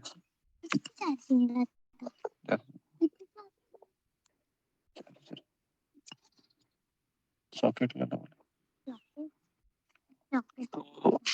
हाँ, तो भौतिक शरीर स्वभाव से नाशवान है। जब किसी माँ के गर्भ से बच्चे का जन्म होता है ना, तो आपने देखा है कि बच्चा जब 6 महीने का या 1 साल का होता है ना, तो बहुत प्यारा होता है वो दिखने को। किसी का भी बच्चा ले लो आप, कुत्ते का भी बच्चा देखा है आपने? छोटे छोटे बच्चे होते हैं कुत्ते के, देखे हैं? बिल्ली के वगैरह प्यारे लगते हैं ना, लगते हैं कि नहीं? हर एक का मतलब ऐसा नहीं मनुष्य का ही बच्चा। जी गुरुदेव। तो सारे जानवर के बच्चे एकदम प्यारे लगते हैं, खास करके मनुष्य का बच्चा तो हमने देखा है कि जब तक वो बच्चा बोलता नहीं है ना, तो उसकी चाची, उसकी मौसी, मामा, चाचा सब उसको उठा के लेके घूमते हैं, पप्पी देते हैं, खिलौने लाते हैं, बहुत कुछ करते हैं। क्यों करते हैं वो पता है? क्योंकि दिखने में भी बहुत अच्छा दिखता है, छोटा सा है और कुछ बोलता नहीं है वो, है ना? तो लोगों को ना बोलने वाला व्यक्ति अच्छा नहीं लगता है, पता है आपको? बोलने वाला इंसान अच्छा नहीं लगता है। जब बच्चा बोलने लगता है ना, तो फिर माता पिता उसको फिर धीरे धीरे उनका प्रेम भी कम हो जाता है ना? सबको ये मोबाइल पता है क्यों अच्छा लगता है? क्योंकि मोबाइल बोलता नहीं है ना? अगर ये मोबाइल बोलता था ना, तो इस मोबाइल को भी लेके नहीं घूमते थे आप लोग, बराबर है कि नहीं? ऐसा ही है ना? तो पता है लोगों को जानवर क्यों अच्छे लगते हैं? तो लोगों को जानवर क्यों अच्छे लगते हैं? क्योंकि जानवर बोलते हैं क्या? अरे भाई नहीं, जानवर बोलते हैं, जानवर भी नहीं बोलते हैं। ओके, तो इसके लिए पता नहीं, अभी मेरे मन में एक विचार आया, शेयर करो आपसे। जी गुरुदेव। जी गुरुदेव। किसी का पति अगर पत्नी गूंगी रहेगी तो कैसा लगेगा? अच्छा लगेगा, एटलीस्ट एक साइड से तो अच्छा लगेगा ना। गूंगा पति गूंगी पत्नी अच्छा है भाई, बोलता नहीं है, ये शांत है ना। तो सबको गूंगा पति या गूंगी पत्नी अच्छी लगती है, बोलती नहीं है ना। तो लेकिन कभी कभी लगता है कि भले वो गूंगा रहेगा लेकिन एक्शन तो बहुत जोर से करेगा वो, बराबर ना। गुस्सा आएगा तो एक्शन जोर से करेगा वो, भले वो गूंगा है। हरे कृष्ण प्रभु दंडवत प्रणाम। प्रभु जी देखा हमारे यहाँ उसके 4 बच्चे हैं, नहीं 4 बच्चे चेतन है, सही बोलते हैं, लेकिन वो दोनों पति पत्नी गूंगे हैं। हाँ, हो सकता है ऐसे। ऐसे जरूरी नहीं है, माता पिता भले गूंगे हैं लेकिन उनके बच्चे हैं वह बोलने वाले होते हैं। नहीं, मैं यहाँ पर उदाहरण इसलिए दे रहा हूँ क्योंकि जब कोई व्यक्ति बोलता है ना तो हमारा अहंकार दुखता है, बराबर है, क्योंकि वो हमारे सपोर्ट में नहीं बोलता है। तो इसके लिए पुरुष होता है उसका अहंकार प्रोमिनेंट होता है ना। इसके लिए कभी भी लेडीज ने अगर पति को कुछ ज्यादा ही बोला तो फिर वो बहुत गुस्सा होता है वो। और खास करके अगर आपने उसके अहंकार के उधर बटन दबाया तो फिर वो इतना हैरान होता है कि वो शायद मारता भी है पत्नी को, है ना। और पति को पत्नी को ईर्ष्या बहुत ज्यादा होती है ना। कोई भी स्त्री अपने पति को बांट नहीं सकती, बराबर है। कोई भी स्त्री अपने पति को बांट नहीं सकती। बांटने का अर्थ है किसी दूसरे स्त्री के साथ वो नहीं देख सकती, उसको ये बहुत ही हेवी हो जाता है। और ईर्ष्या प्रोमिनेंट होता है, ये ईर्ष्या का एक स्वरूप होता है।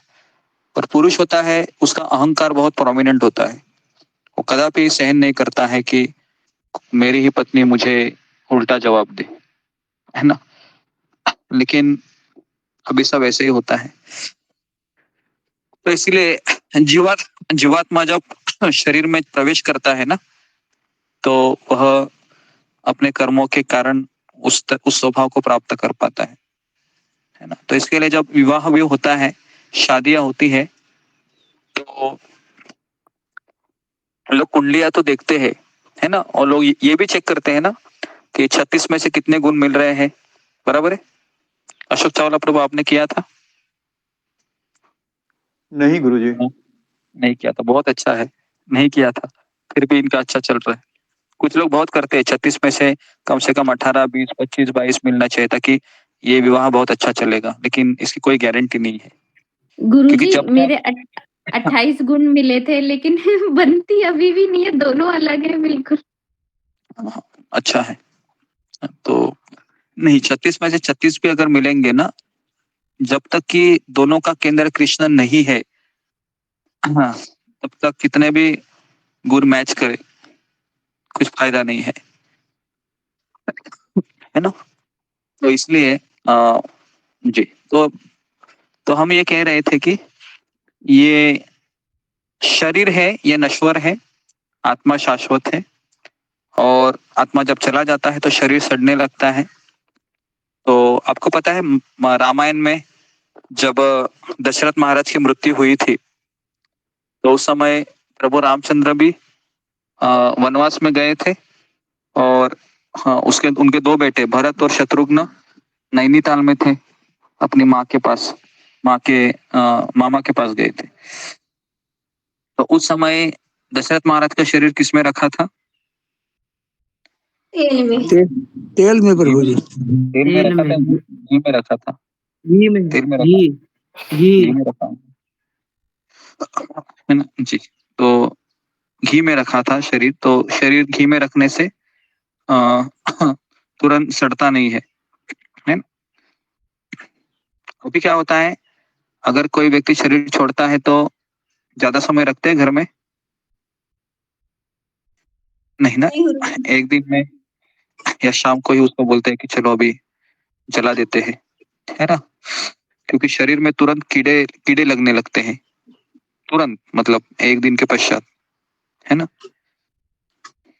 तो इसलिए ये शरीर पे हम बहुत नाच करते हैं, लेकिन आप कोई भी मृत शरीर देखिए तो आपको पता चलेगा कि ये शरीर कैसा नश्वर है ना। तो श्लोक क्रमांक 19 पढ़ते हैं। तो ओके जी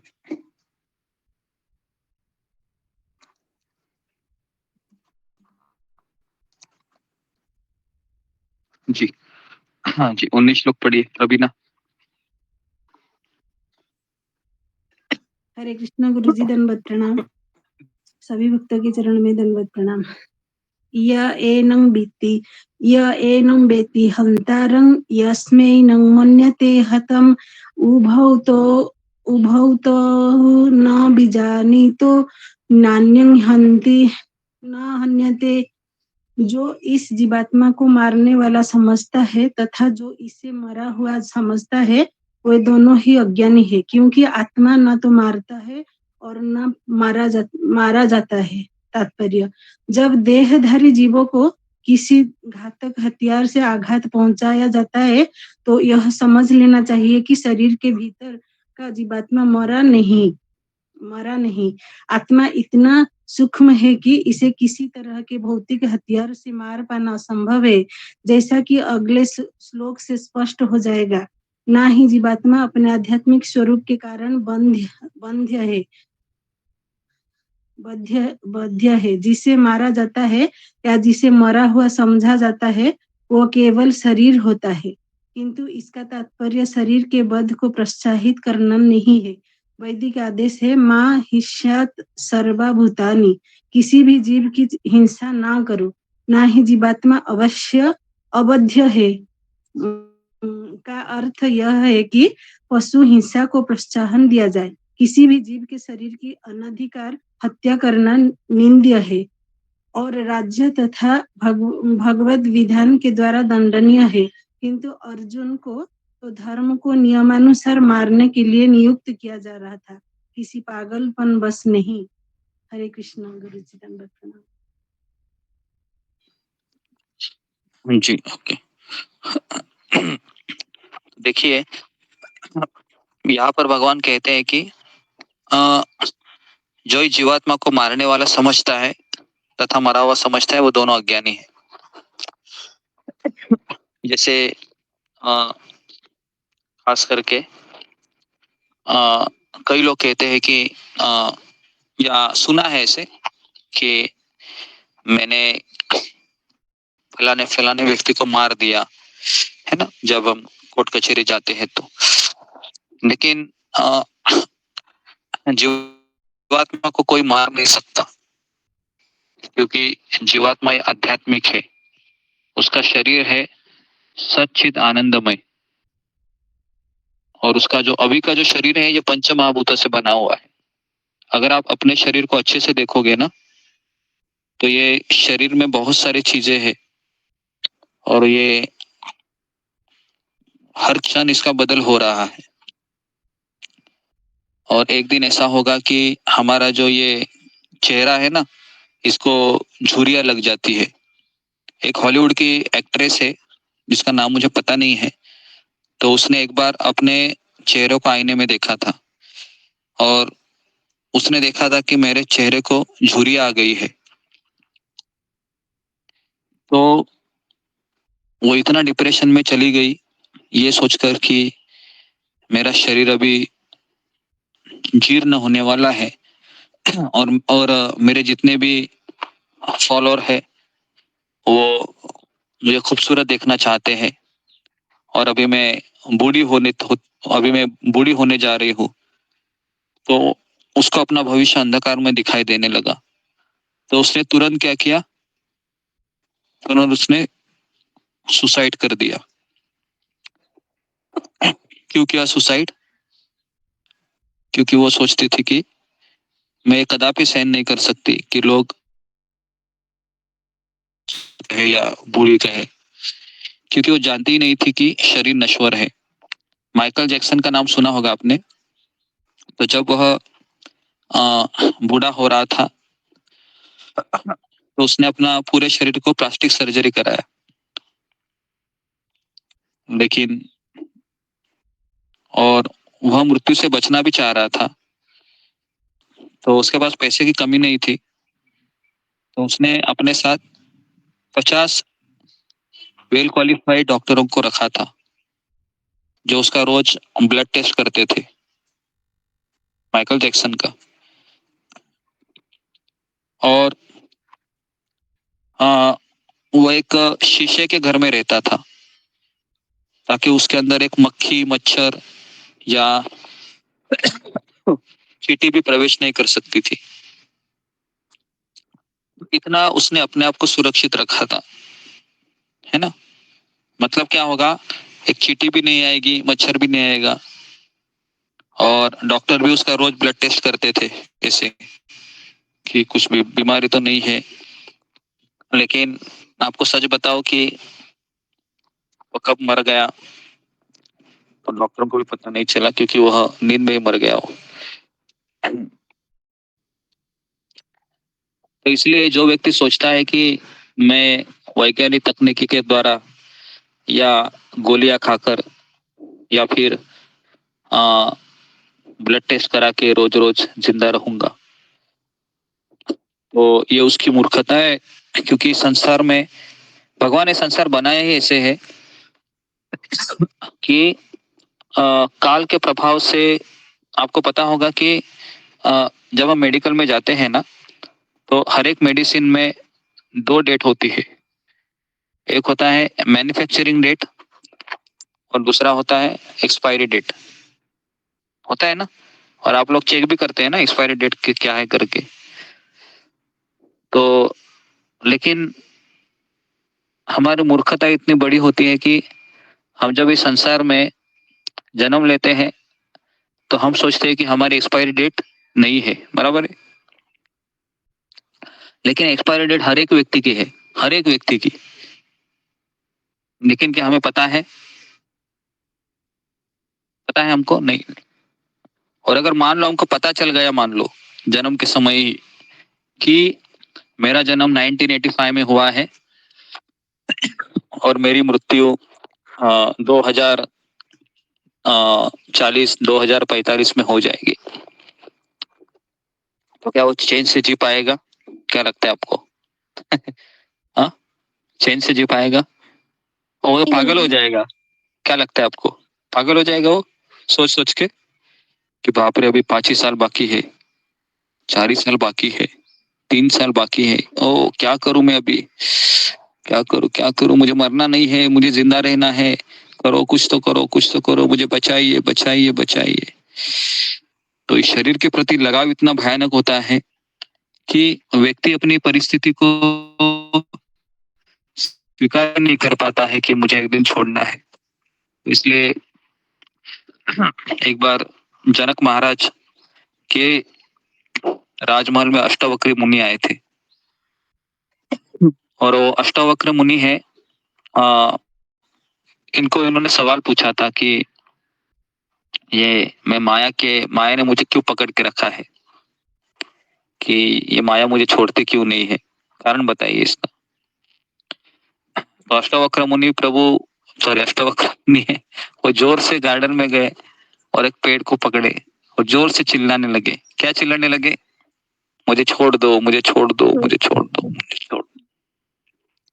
अभी आपको ये स्टोरी सुनने में बहुत बढ़िया लगता है, बराबर है ना। लेकिन हमारा परिस्थिति क्या है?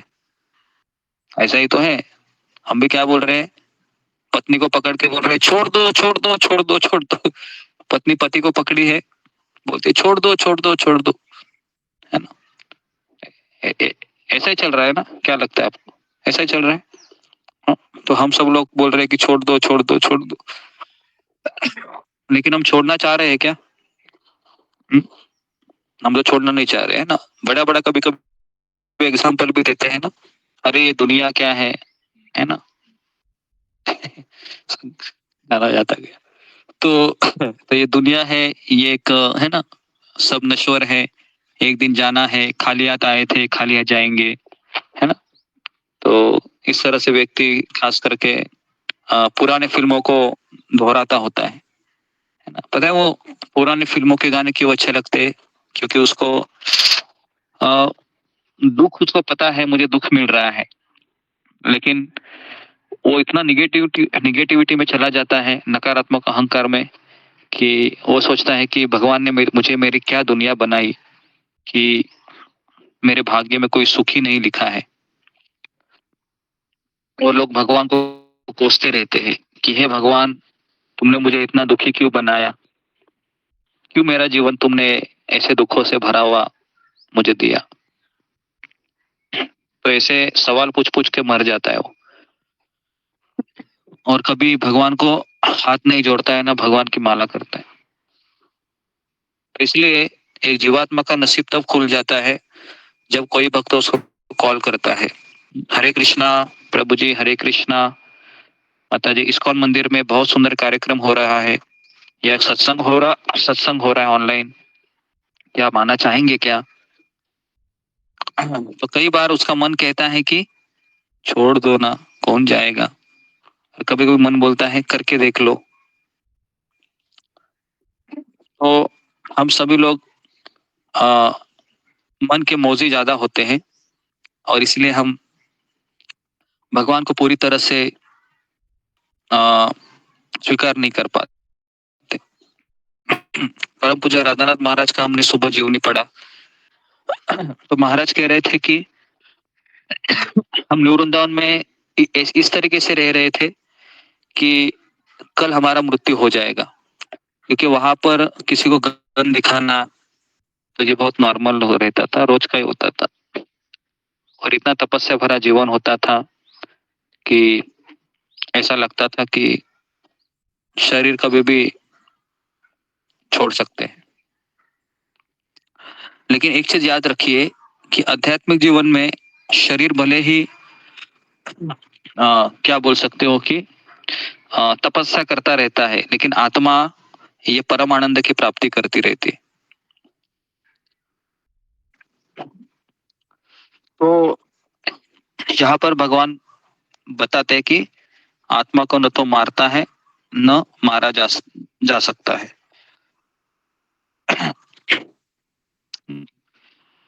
एक बार युधिष्ठिर महाराज और अर्जुन, नकुल, सहदेव और द्रौपदी, ये सारे लोग वनवास के समय है ना घूम रहे थे।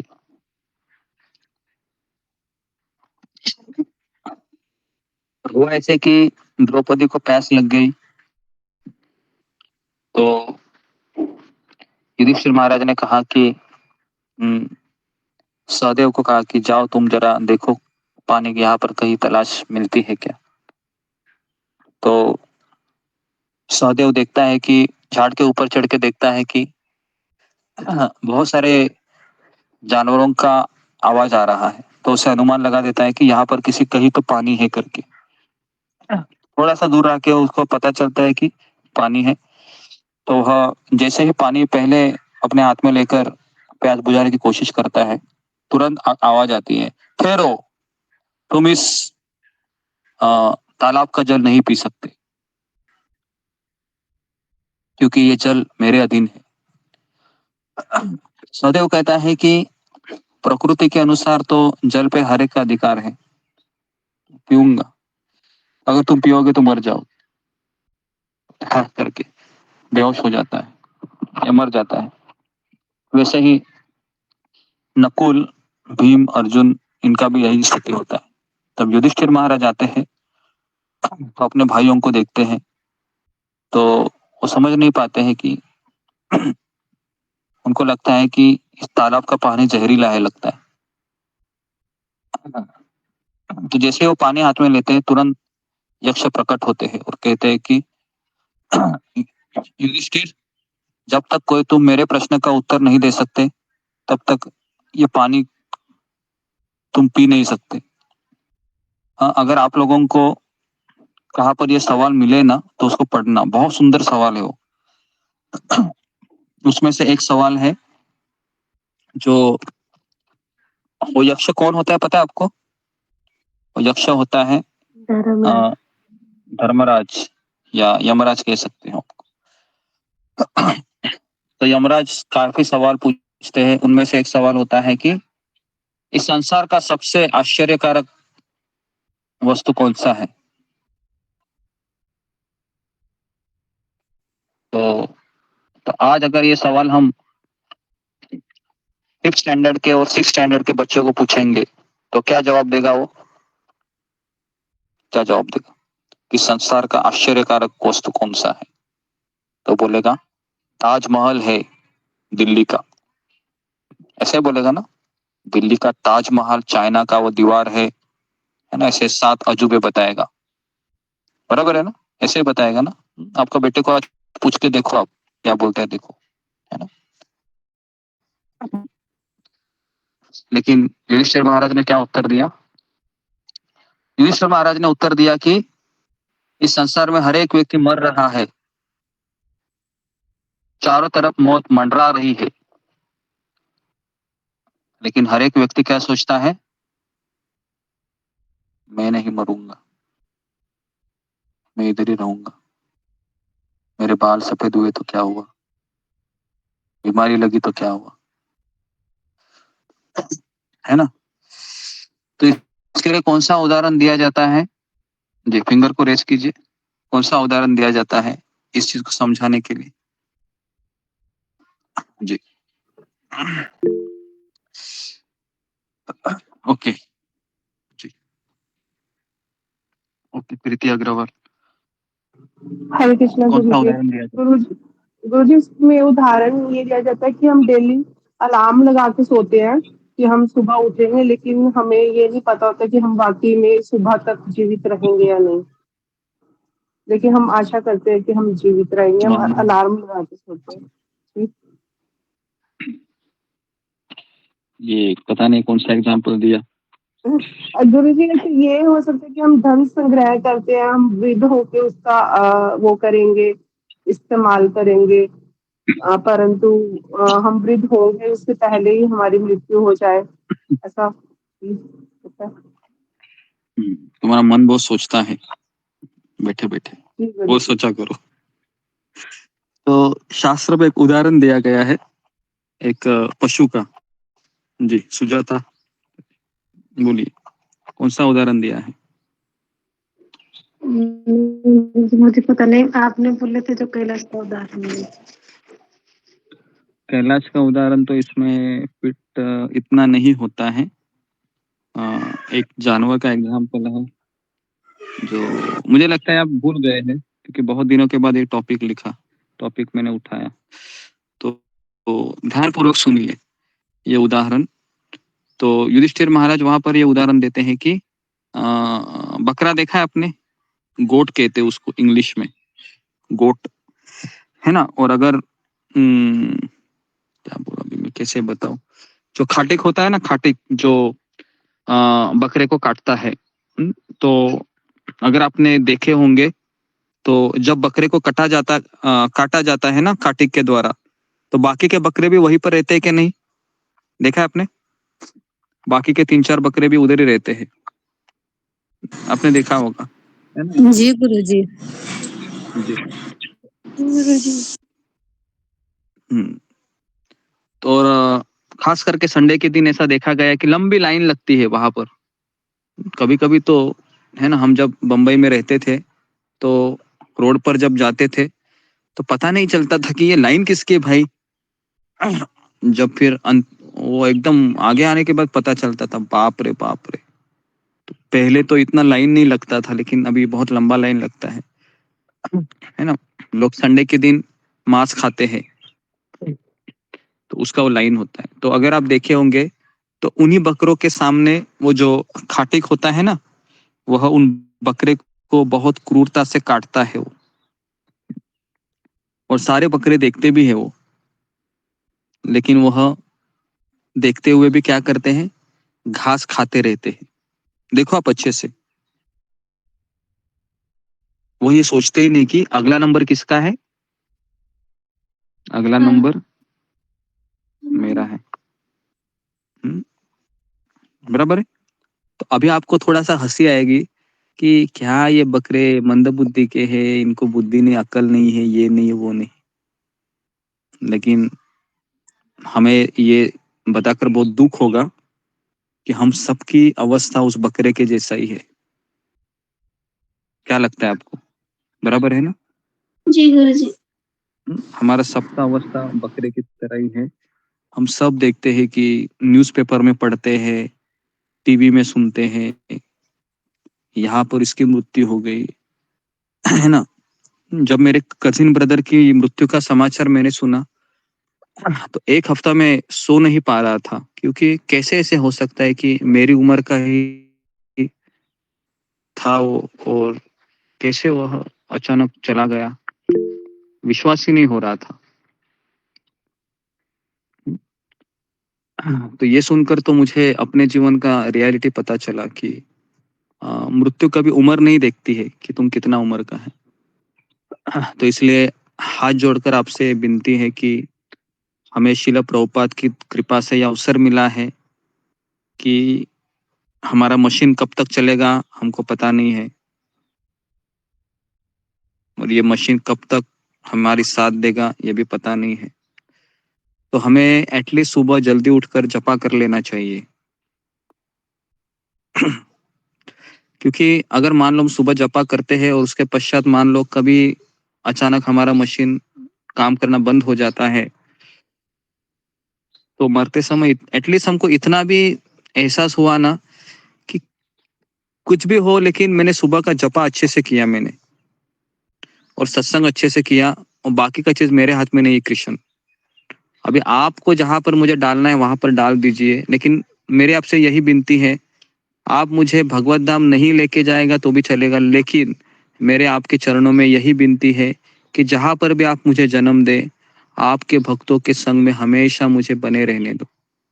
और कोई मैं आपसे प्रार्थना या आपसे कोई डिमांड नहीं करता, इतना ही दे दीजिए मुझे, है ना? मैं भगवत धाम जाने के लिए भी इच्छुक नहीं हूँ। आपके अच्छे भक्तों का संग दे दीजिए, जो कथा करते हो, कथा सुनते हो, माला करते हो, सेवा करते हो, और बहुत अच्छे से बातें करते हो। बस इनके पास अगर आप मुझे रख लेंगे ना, तो मेरा कितने भी जन्म दे दो मैं पड़ा रहूंगा, है ना? तो बस हम यही भगवान से प्रार्थना करते हैं। ओके, तो क्षमा करें, समय ज्यादा हो गया, तो यहाँ पर मैं रुकता हूँ। तो आप सबका बहुत बहुत धन्यवाद। कोई आज में क्वेश्चन आंसर नहीं,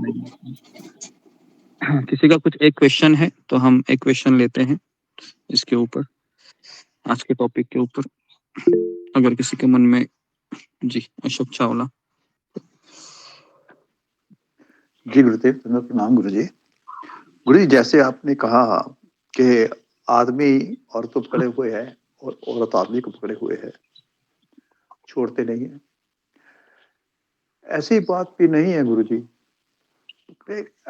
यदि आदमी आदमी या तो शादी ना करे, अगर शादी करे तो जो रिस्पॉन्सिबिलिटी लेते हैं, अगर हम रिस्पॉन्सिबिलिटी अपनी नहीं पूरी करते तो ये भी अपराध हुआ एक। तो आसक्ति भी नहीं है, ये नहीं है कि आसक्ति है, आसक्ति भी नहीं है, प्रभु चरणों में भी लगे हुए हैं, आसक्ति भी नहीं है, पर अपना जो परमात्मा ने हमें कार्य दिया हुआ है, हम तो यही सोचते हैं परमात्मा ने दिया हुआ है, तो वो पूरा कर रहे हैं, कोई आसक्ति नहीं, कोई कुछ नहीं है। पर हम तो यही सोच के रखते हैं कि भाई जब रिस्पॉन्सिबिलिटी ली है तो उसे पूरी करो। जैसे हम कोई विग्रह लेते हैं, विग्रह की सेवा नहीं करते तो वो भी अपराध होता है। इसे कैसे देखा जाए गुरु जी? नहीं, इसलिए तो शास्त्रों में लिखा हुआ है ना कि गृहस्थ में 25 साल गृहस्थ, 25 साल ब्रह्मचारी, है ना? तो क्या आपके बेटों का शादी हो गया अशोक चावला प्रभु? जी गुरुदेव। तो फिर आप क्या कर रहे हो फिर? वही जिम्मेदारी तो हो जंगल गई। है, जंगल है कहाँ इस टाइम? हाँ जंगल है ही क्या नहीं, हुआ? जंगल तो है ही नहीं, कहाँ जाए आदमी। नहीं, जंगल में नहीं जाना है आपको, अब मेरे पास आ जाइए ना, यहाँ पर मैं आपको सेवा में लगा देता हूँ।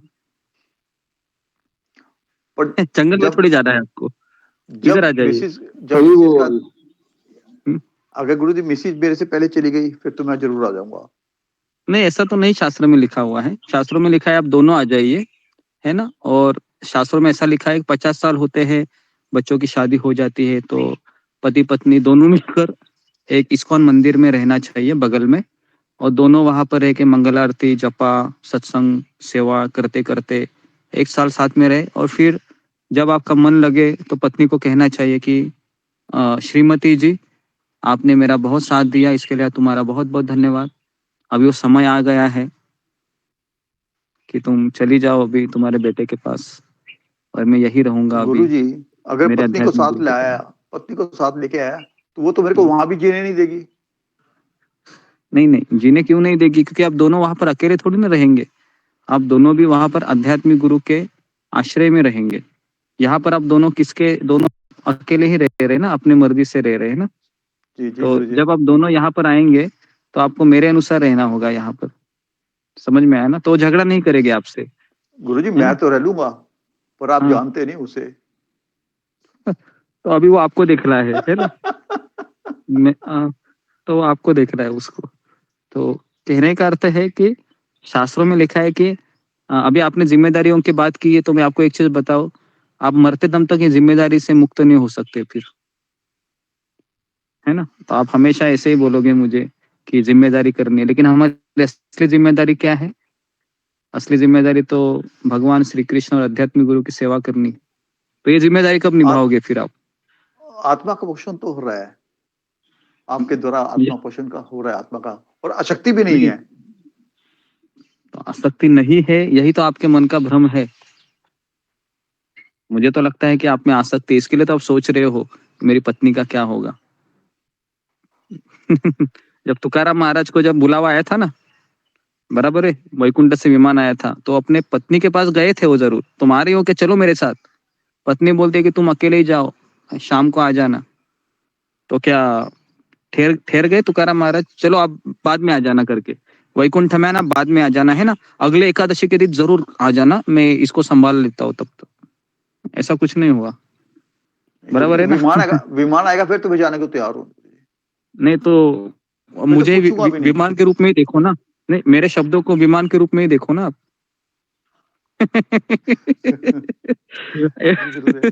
आपके सारे सवालों के उत्तर है मेरे पास, आप मुझे कुछ नहीं बोल सकते, ठीक है।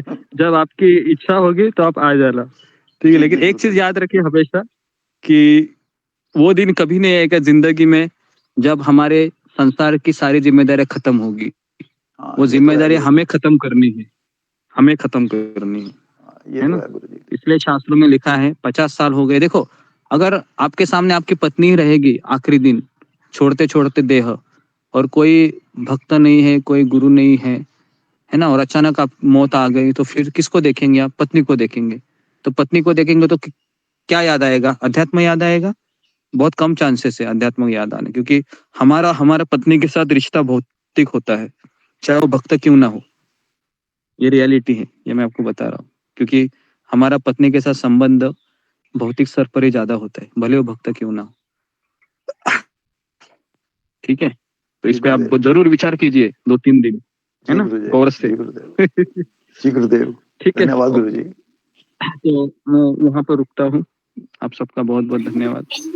हरे कृष्ण गुरु जी, हरे कृष्ण गुरु जी, धन्यवाद गुरु जी।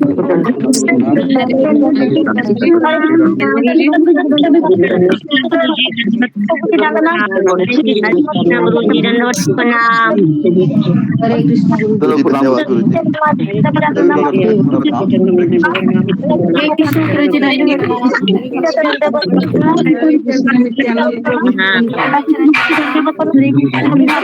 प्रणाम सभी भक्त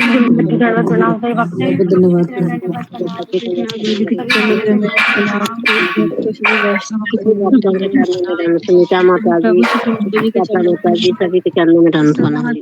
प्रणाम और सब प्रभु जी दंडवत प्रणाम। हरे कृष्णा सभी भक्तों के चरणों में दंड प्रणाम। सुनीता माता जी दंडवत प्रणाम। सब हरे कृष्ण माता जी दंडवत प्रणाम। सभी भक्तों के चरणों में दंडवत हरे कृष्ण गुरु जी दंडवत प्रणाम। भक्तों के शरण में दंडवत प्रणाम। हरे कृष्ण दंडवत प्रणाम। हरि बोल जय माता जी के चरणों में दंडवत प्रणाम। हरि बोल हरे कृष्ण। रूबी माता जी दंडवत प्रणाम। सुनीता माता जी दंडवत प्रणाम। काजल माता जी दंडवत प्रणाम। जी दंडवत प्रणाम सभी भक्तों के चरणों में। हरे कृष्णा सारे भक्तों के चरणों में दंड प्रणाम। हरे कृष्णा काजल माता जी दंड प्रणाम।